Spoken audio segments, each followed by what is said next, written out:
Hey, good evening, everyone. My name is Sean Bayer, and Luke asked me to speak about joining Jesus in my vocation. And I wanted to share briefly on that and how I guess my view on it, and then also a couple things that I've been doing in my own life.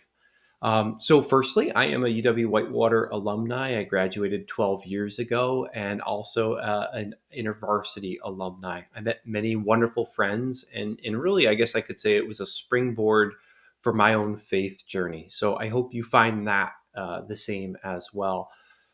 I think I wanted to touch on it in twofold. So, joining Jesus in our vocation. I think about it this way. Yes, there are practical ways in which we can apply much of the teaching. So whether we start a prayer group or a Bible study, and I'll go into that in just a minute.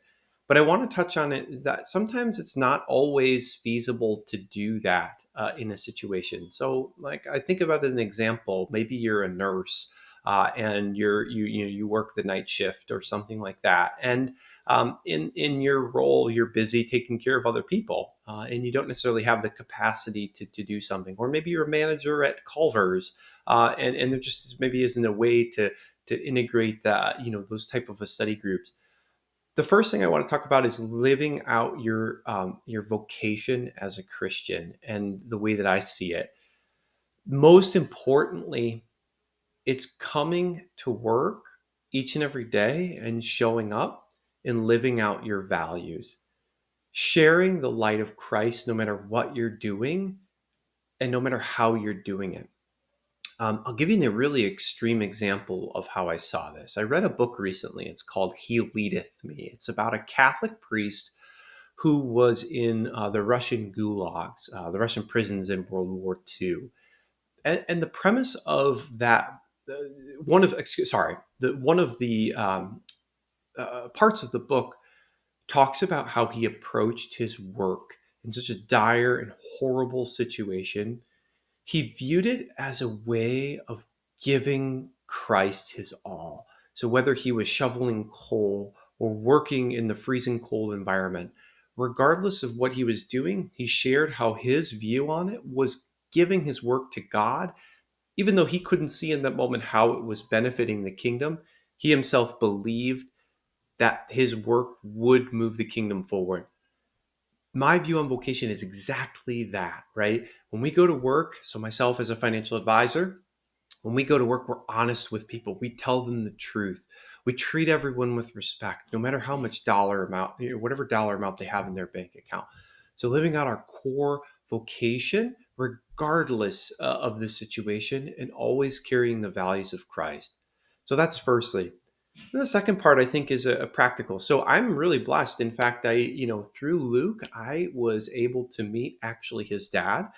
So Dennis, a wonderful human being, and Dennis partners with me at the insurance company that I work for in Madison. I work for an insurance company called True Stage, formerly Cuda Mutual Group. And we run a Bible study every Wednesday. And it's in the middle of our work week, in the middle of the day at noon on Wednesday. And I do my best to show up to every single one. And my job, I'm so blessed. I'm afford and I have the ability to do that.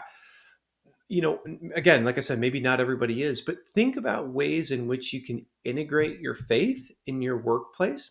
And I'll tell you that this Bible study fell into my lap. Um, it was really a gift from God. I didn't begin it. A friend of mine began it. He started it off. In fact, we had a lot of persecution up front to even do this and integrate it into work.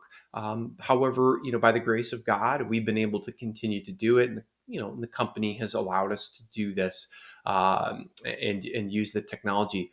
So there are ways and means which you can integrate a prayer group and Bible study and share your faith. Our little Bible study format is very simple. We just read one chapter of the Bible every single Wednesday, and then we have a discussion about it. I've been able to, just put it as a calendar kind of reminder. So those who join the calendar also have it on their calendar. And other Christians have seen, just in meetings and so forth, have been able to see that on our calendars and have asked me about it as the leader. And that's kind of the way this group has grown.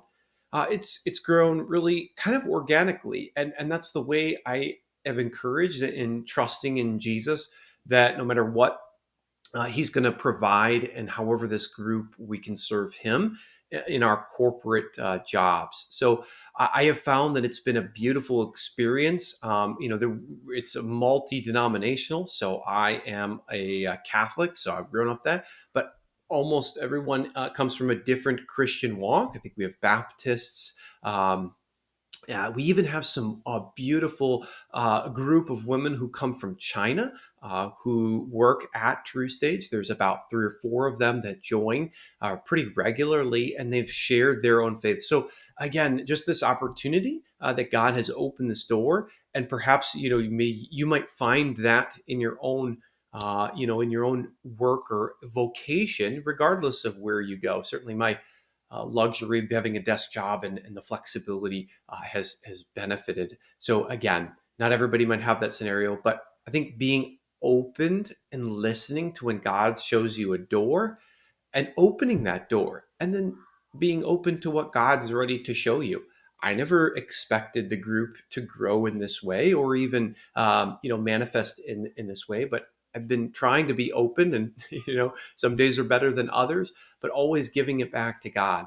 And hopefully, as you go about your time at UW Whitewater, you can prepare yourself for these types of interactions, and I would encourage you to do so through prayer. But God is always ready and willing. I think it's just us, we have to reach out our hand and grab that handle.